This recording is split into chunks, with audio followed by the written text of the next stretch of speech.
holding the lid down on a boiling pot of water, trying desperately to keep it from popping off. Get over it. As if from there you can finally decide if your pain was real or not.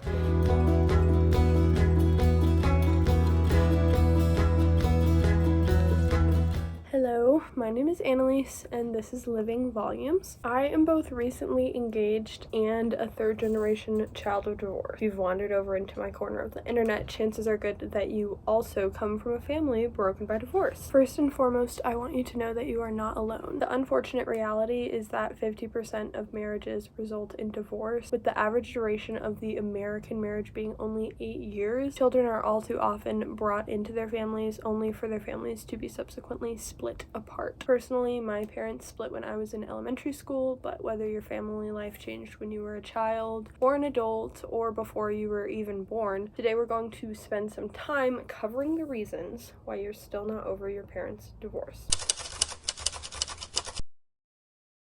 Now, before you click out of this video, please stick with me here, because in all my years of healing and research on this topic, I have come to find that forgiveness is one of the most misunderstood and misconstrued topics in the healing world. The trouble with forgiveness is that the concept often gets tossed around as a way to avoid addressing deep issues and conflicts. Just forgive them and move on, a family member might say, so that they don't have to feel the discomfort of a conflict within the family. And through that lens, the idea of forgiving your parents can sound completely useless and enabling, but the full picture is much more nuanced and really useful to the healing process, so let's delve in.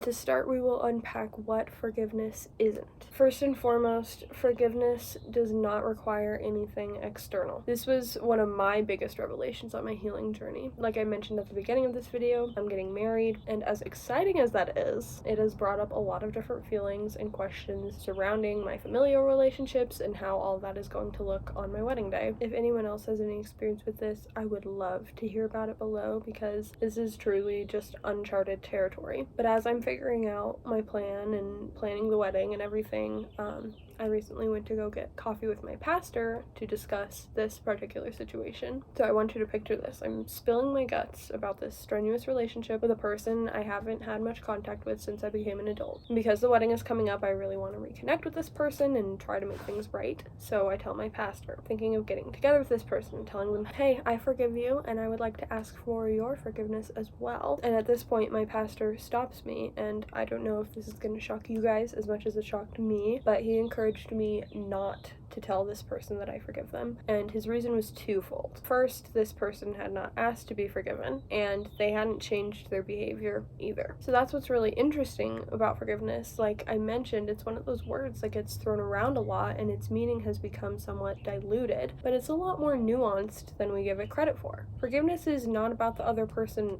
at all, and it really never has been. Forgiveness is for you and your own actualization. It's an opportunity to no longer be held back by anger and bitterness, because those are emotions that can so easily bleed into every facet of your life if you let them. The truth is, forgiveness will always be a boon to your emotional and spiritual growth, and it will never require notifying anybody else that it's a task that you're undertaking. Number 2 on the list of what forgiveness is not permissive. Forgiveness does not allow repeat offenses. A lack of boundaries does. Just like you don't need to tell someone that you forgive them when they haven't asked for it or changed their behavior, you also aren't required to continue allowing them in your life at all. Again, it's a fully internal process that has more to do with your heart posture than with any other person. And finally, forgiveness is not just rolling over and taking it. Forgiveness is not contingent in any way upon you remaining in an unhealthy or unsafe environment. If you are hurt, by all means, it is appropriate to do what is necessary to protect yourself and preserve yourself, including removing yourself permanently from the situation. And just as you protect yourself in that manner, forgiveness helps you to preserve your heart as well.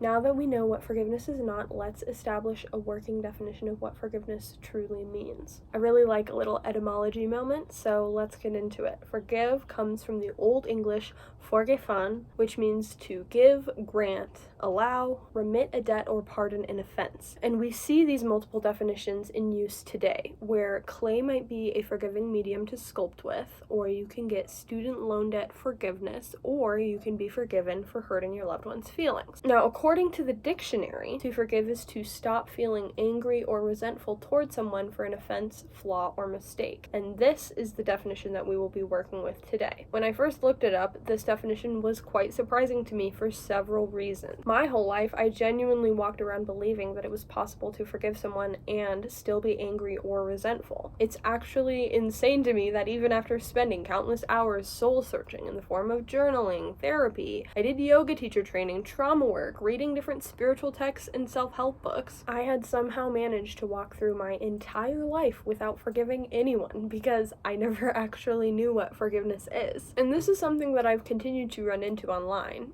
seeing people have this very misguided understanding of what forgiveness is. And of course, according to this inaccurate definition, forgiveness is a really bad idea. But as we've established, our definition of forgiveness from here on out is letting go of anger, bitterness, and resentment. Nothing less, nothing more. To recap, forgiveness is letting go of anger, bitterness, and resentment, and forgiveness is not external, it is not permissive, and forgiveness is not just rolling over and taking abuse.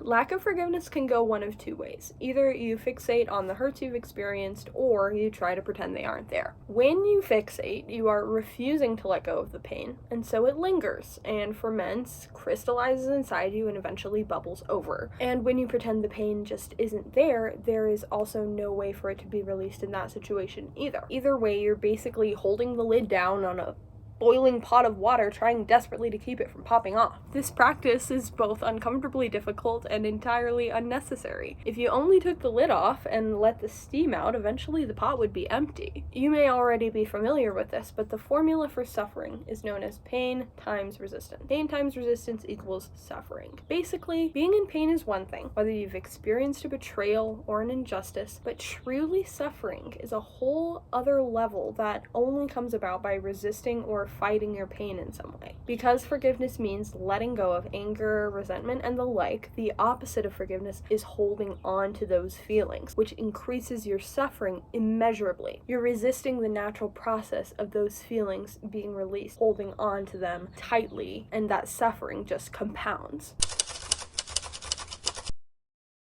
There's a story I heard that relates to this about the initiation process for a monk. Basically, in order to be accepted into this particular monastic order, a man had to start every day at the crack of dawn, go outside, and douse himself in several buckets of ice-cold water. This process went on for many weeks, and at first this man would brace himself and tense up to prepare for each bucket of water raining down on him. But eventually, he began to allow himself to stay relaxed during these moments and really lean into the sensation rather than cringing away from it. The lesson in this practice and what the man came to discover is that the cringing, fearful attitude towards the unpleasant experience of being drenched in ice-cold water was worse than the actual experience of the water itself. This is such a natural human tendency to shy away from pain, but in time you come to find out that the pain isn't actually so painful when you aren't completely consumed with avoiding it. Let's also take a look at a parable in the Bible which helps to illustrate this point.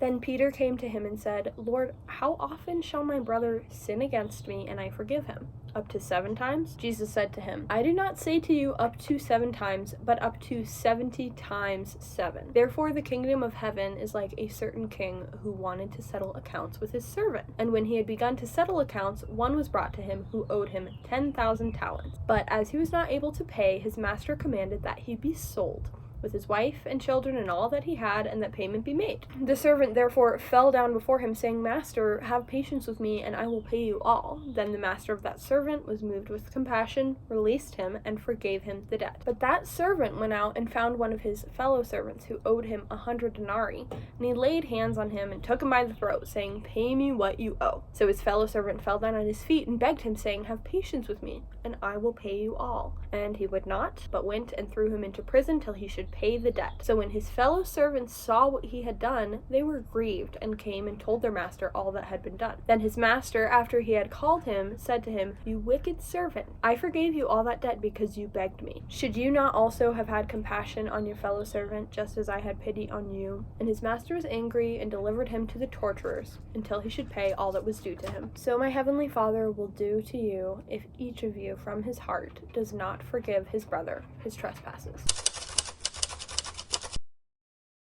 So Jesus teaches at the mesoteric level, conveying truths about human nature and the nature of reality through the use of myth and parable. Because Jesus uses myth and parable, all his teachings are objective, and the stories he tells are rich with symbolic meaning. In this parable in particular, Jesus uses the multiple meanings of forgiveness, which we covered earlier, to tell a story about forgiving another's debt while illustrating a deeper point about forgiveness at the emotional level. At first blush, it can be easy to feel indignant that God would deliver us to the torturers if we do not forgive others, but Jesus is only explaining the rules of the game. Human beings were made for creativity, for growth, with the capacity to reason, repent, and love, and when we do not fulfill that purpose, it feels simply torturous. When we hold on indefinitely to anger or resentment, we experience, undoubtedly, a form of torture. Holding on to those feelings is not meant to feel good because we're not meant to do it. The torture we experience at the hands of clinging to our own anger is exactly where God wants us to be,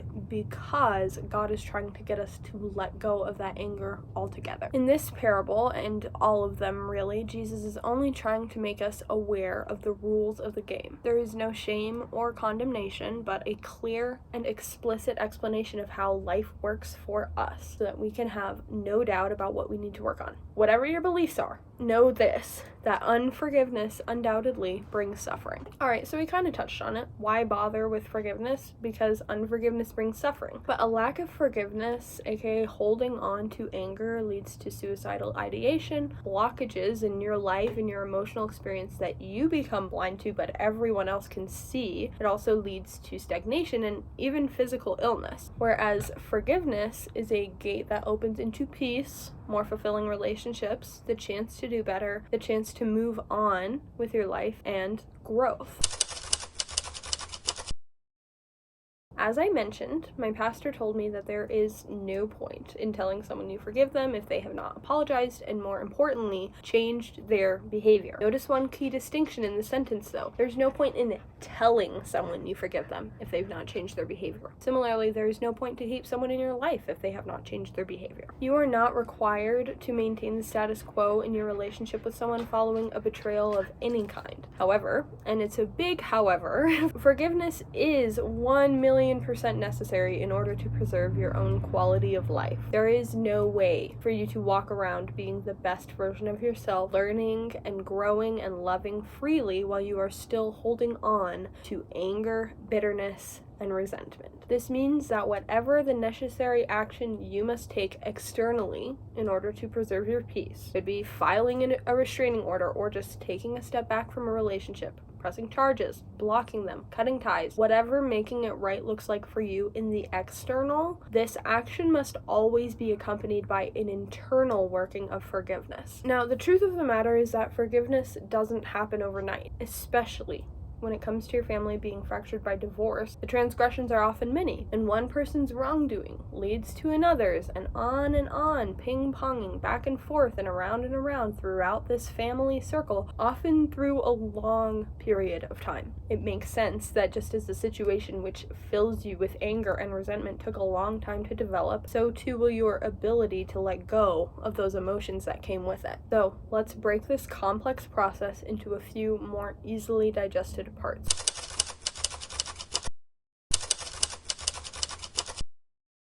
Alright, there are 4 phases of forgiveness. Phase 1 is to forego, to leave it alone. You don't think about it, you don't talk about it, you don't dwell in that space. Of course, perfection is not required, but taking a step back is a great first step to allow yourself room to breathe. This is also the time where it would be appropriate to take a step back from that relationship altogether. Maybe that means, not talking to them, not responding to texts, whatever that looks like for you. You need to have the space to be able to leave that wound alone. Phase 2 is to forbear, to abstain from punishing. In this phase, avoiding gossip or any sort of punishment against the person is important. As much as it can feel tempting to have that kind of eye for an eye mindset, ultimately lashing out at that person who hurt you will only leave you wondering if in some way you deserved it. It is best to work to be neutral in your actions towards the person who hurt you. Phase 3 of forgiveness is to forget, to avert it from memory, and to refuse to dwell. This is where you stop telling the same story about what happened. You stop replaying it in your mind over and over and over again, and you separate the story of what happened from who you are as a person. And phase 4, finally, is to forgive, to abandon the debt. The conflict is over, the anger is gone, you move on. In phases 3 and 4, it can be a possibility to rekindle that relationship with that person, but again, it's completely individual. These are the objective steps, the objective framework, and you take this framework and you apply the concepts to your specific situation. One of the things that kept me stuck for so long when it came to my parents' divorce is the thought that it wasn't that bad, other people have it worse than me. Also, what was the truth of the situation? What actually happened? I think I also got lost in thinking about, people's intentions in everything that happened. It's yes, that hurt me, but that was never their intention, or trying to see the best in everyone in the situation. But the truth of the matter is that this sort of logic is really ineffective when you apply it to your emotions. It really doesn't matter if someone else has experienced worse than you. It doesn't matter if someone's intentions were completely innocent. Your life experiences are all that you know, and in that sense, your pain is relative. Our inner worlds are also just really complicated, and you can have had a very individual experience in this divorce, and your siblings or your parents can have a completely different perspective on it. But acknowledging and accepting the pain that you felt and you experienced can go a long way in helping you get over it. It's hard to get over something if you're not even willing to admit it exists. If your experience was anything like mine, the conflict lasted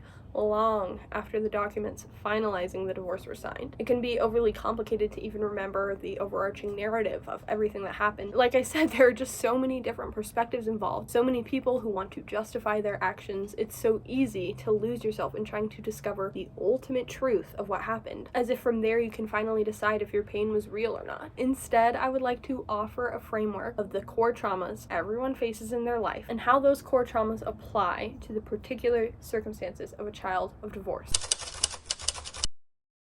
Trauma number 1 is fear and guilt. This wound relates to survival, and it is one that we are almost immediately born into. Fear comes from not being able to get your needs met, and as an infant, that fear is very immediate. You are entirely at the mercy of others to feed you, clothe you, keep you alive, and all you can do is cry. Guilt, on the other hand, is fear plus God. Because I messed up this one time, I will never be safe again. God has it out for me, and it's going to be impossible for me to succeed. When it comes to divorce, this wound has its own special manifestation in the fact that you are once again entirely at the mercy of your caregivers, but it's different this time, right? It's living in a new place, switching back and forth if your parents have split custody, getting a new step-parent or step-siblings. Where there was once stability, or where there should have been stability, now there is chaos. And these things aren't inherently bad things, and many of them can happen outside of the context of divorce. But if you find yourself just unable to get over your parents' divorce, this fear and guilt are the first of these 7 likely culprits. Some symptoms of the wound of fear or guilt are the inability to stabilize, chronic chaos, you get things and they get taken away. You get your job, you lose the job. You have a fear of things being taken away, paranoia around CPS, the IRS, recession, partners cheating, the world ending, government taking over, great reset, hypochondria, all of it. It's this feeling deep down that because my parents are divorced, I will never be safe again.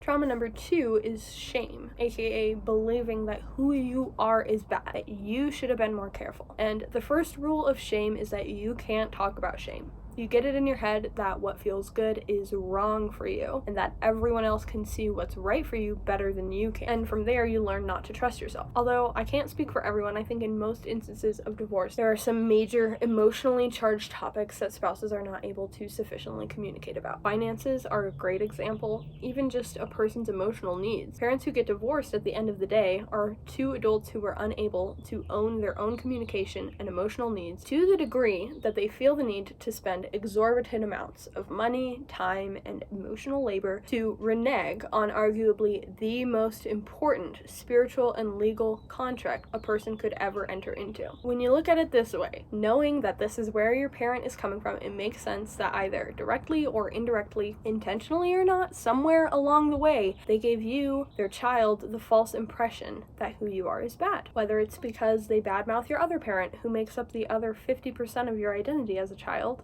or blow up on you because of the stress of their failed marriage, whatever the cause is, you may easily end up with shame. And symptoms of this shame include the inability to pursue pleasure, the entire concept of being good enough, the inability to receive pleasure, body dysmorphia, numbing addictions like alcohol, binging, opiates, an inability to recognize or leave income or life plateaus, the idea that I never get anything I want, scarcity, hoarding, codependency, attracting needy partners, attracting people who need healing, the idea that everyone I love leaves me, or the idea I should have been born a boy, or I should have been born a girl, or I should have been born at a different time, thinking that it works for everyone but me, feeling like an outsider, feeling like not enough or too much. Stop number 3 on our tour of the core traumas is anxiety. And at its core, anxiety is a forgetting problem, wherein you forget to use all of the tools in your toolkit. It's the mistaken belief of, I can't handle things going right or things going wrong. I can't handle having relationships with other people. I can't. Anxiety is this feeling that when you aren't in control, bad things happen.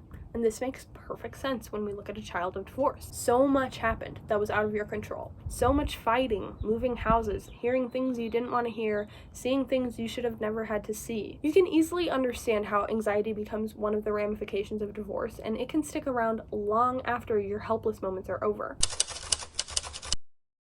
Symptoms of anxiety include having no chill, being a control freak, planning perfectly and losing it when things don't go to that plan, OCD, anorexia, workout addiction, orthorexia, feeling like things aren't going fast enough, addiction to uppers of all kinds, including coffee, and insecurity.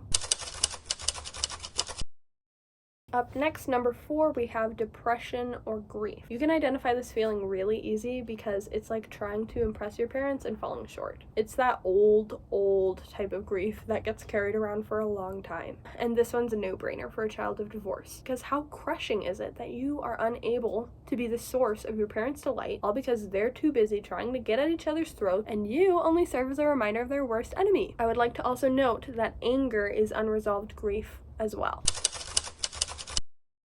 Symptoms of this wound include being a slave to the opinions of others, keeping your mouth shut, doing things for attention, depression, anger, fear of what others will think, an inability to make moves without thinking of what other people will say and think, rehearsing arguments in the mirror, having the mindset that love hurts or life hurts, having the inability to let things go, having the inability to forgive and feel that weight lifted when you do it, having a fear of sharing your story, sharing other people's stories, having a rehearsed personality, being on all the time even when you're tired, not believing people when they say I love you or you're talented, hating yourself, thinking that you're ugly, dumb, stupid, etc., cringing at the word love. Wound number 5 is jealousy, and this wound goes so much deeper than just wanting what someone else has. It is an inability to speak the truth, and the lie here starts with scarcity. If this person has a thing that I want, then I won't be able to have it myself. And then that lie just sits there because it's unable to be digested by your psyche. You're unwilling to admit that you want whatever it is, so the lying compounds. You tell yourself that you're better than them anyway. You like things the way that they are, and they're below you for even wanting or having that thing, and all of a sudden you're spewing out jealous lies of supremacy, all because of one little thought that wasn't even true. In the book Psycho-Cybernetics, Dr. Maxwell points out that there's really no such thing as a superiority complex. It's only ever an inferiority complex. Like, you feel inferior, grossly inferior, but to soothe that throbbing, you pretend like you're better than the person that you secretly feel has you beat. As a kid, as a child of divorce, this might manifest for you as being jealous of your step-siblings, cousins, or friends whose parents are still together, etc. But as you move into adulthood, this mindset can really manifest anywhere. Symptoms include a judging problem, an addiction to gossip or scandal, seeing your industry as extremely competitive, needing to be the best, the favorite, never giving 5-star reviews, only being able to see your win alongside someone else's loss, internet surveillance, feeling stuck in your business, having an addiction to comparison or a fear of being judged. And for this one, really notice when you talk if you're talking about yourself or others. Notice how many times when you're talking about others, if you're talking about what's right with them or what's wrong with them. This one has been a really hard one for me, and when I finally started noticing, it blew the top off of a whole mess of jealous lies that I'd been telling myself for so long. All right, number 6 is arrogance and ego. So we have ego, which is the false sense of self that you developed in childhood, and then arrogance is defending that self-concept to the death. This one is really interesting for a child of divorce because you had very particular circumstances that influenced your false sense of self, and the stakes of holding on to that self were quite high. When you're blocked here, you basically have ideas, feel bad about them, and then feel worse every time you think of the outdated step-by-step action plan of how to get there. You'll talk yourself out of doing or trying anything because all negative realities are possible, right? And you can only focus on those out of habit. It's not so much that you truly think you're crazy or that your ideas are worthless. It's that you are stuck wondering, what if I'm crazy? Was it really that bad? Did I do that? Was it actually all my fault? Am I worthless? When you don't have this block, your will and the will of God unite. Symptoms that you have the arrogance, ego block: you feel like everyone thinks you're crazy. Your ideas are bad. You feel guilty for the way that you process. And this is what does all the damage. You're seeing differently from others, but you're not realizing that this is what's happening. That it's just different. That you see things different, not wrong. Writer's block or any other creative block are symptoms of this: paranoia, negative fantasies, and an inability to be grounded. Alright, our final stop on the tour of childhood trauma is the inability to surrender. Now, Einstein said, the only question that matters is whether you believe in a friendly universe or a hostile one. And letting go, or surrendering, involves forgiving God for putting you through the ringer instead of hoping that God will forgive you for being yourself. And there's no easier way to explain this trauma than through the painting The Creation of Adam. So I'll pop it up and let's talk about it. In this beautiful masterpiece, you see God. He's reaching out to Adam with every muscle, every fiber of his being. He's totally poised, locked in, looking at Adam, reaching out. He's like, I'm right here, dude. I got you. And then you look over at Adam, and Adam is there. He's kind of languishing, laying down on the ground, totally deactivated, not even trying. His hand's up, but it's limp. This is his hand.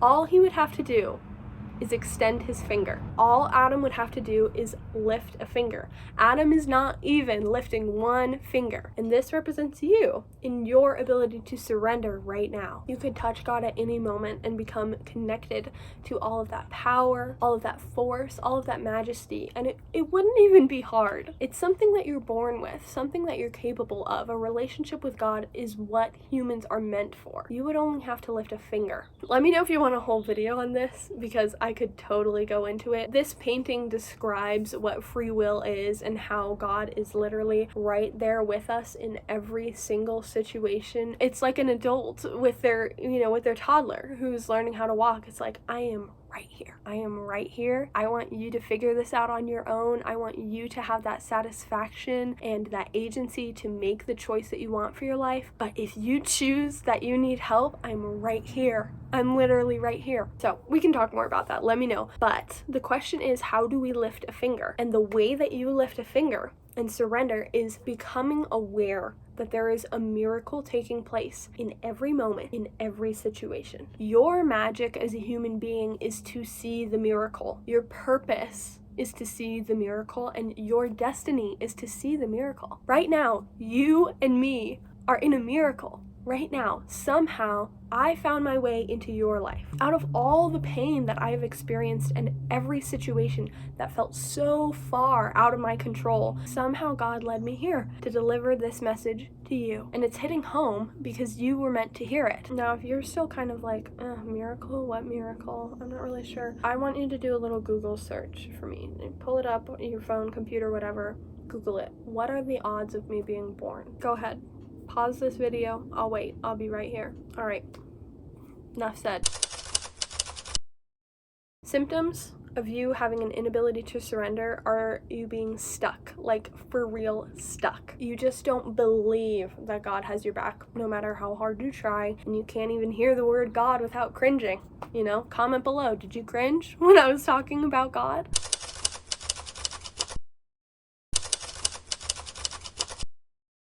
So now we've covered all 7, I would also like to address, what does healing look like? For that first wound of fear or guilt, when it's healed, the experience of fear and guilt becomes the ability to take action and feel that sacred entitlement that comes with it. For wound number 2, shame, it transforms into confidence and capability, sticking to your word, and doing exactly what you say you're gonna do. Number 3, anxiety. Anxiety will give way to control over the constant stream of BS and imagination in your mind. You can't stop it, but you no longer have to buy into it. The way that your mind works, the neurotic like tendencies that you have, they're not going anywhere, but you are in control. This mind that you have, you are in control of. And then we have depression and grief, which give way to acceptance of all that is in every part of life. Jealousy will give way to a freedom from constant comparison. The arrogance and ego will be replaced with a sense of limitless possibility. And that final one, the inability to surrender.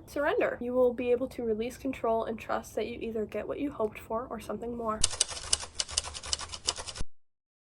Alright, we made it. We made it to the end. If you're interested in doing work to clear any of these traumas, you can shoot me an email at annalise@livingvolumes.com. But I just want to close this video by saying that as a human being, storytelling is the most important, most beautiful, most rich part of our lives. That is something that is very unique to us as humans. And originally I was going to say, let go of the story that's holding you back, the story that you have about your parents' divorce. But the truth is that your story of who you are, of where you came from, of what you're doing and where you're going, the story that you tell yourself is so important. It might be the most important thing for you to take hold of and to mold in the way that you want. So I encourage you to be really intentional with the story that you tell. There are circumstances that happen when we're kids that we just have no control over. It can feel like you're still powerless, you know, just like how when I was a kid this happened to me and I had no control. Now as an adult, things are happening and I still don't have control, but that's not true. That's not true anymore. Your story started, you didn't have control over it. You didn't have control over the fact that you were born into the family you were born into. The thing is, you are here now. Your consciousness is here now, and you get to decide what that story means, what that beginning of the story, what does that signify, what does that symbolize, and what is the journey that you're going to take from this starting point. You are just beginning your life. It doesn't matter if you are young or old watching this video. If you are coming into awareness that you have control over your story, then your life has just begun. Tell the story that you want to tell. Don't let anyone else try to influence or convince you or give you that false idea that you don't have control over your story. Your narrative is the only thing you have control over. How you respond to situations, what you do with the cards you've been dealt. Play them well and make your story a good one. All right, that's all I have for you today. I really hope you enjoyed this video. Please talk to me in the comments. I want to hear from you. What'd you think? What's going on in your life? How has your struggle to get over your parents' divorce gone? How has your journey been? What story are you telling in your life? I would really love to hear from you. If you're interested in hearing more from me, you can of course find this topic as a blog post on my Substack along with many other blog posts that I have written. I also have Instagram and TikTok. Come find me, let's hang out, and let's just be really intentional with the stories that we tell. Thank you.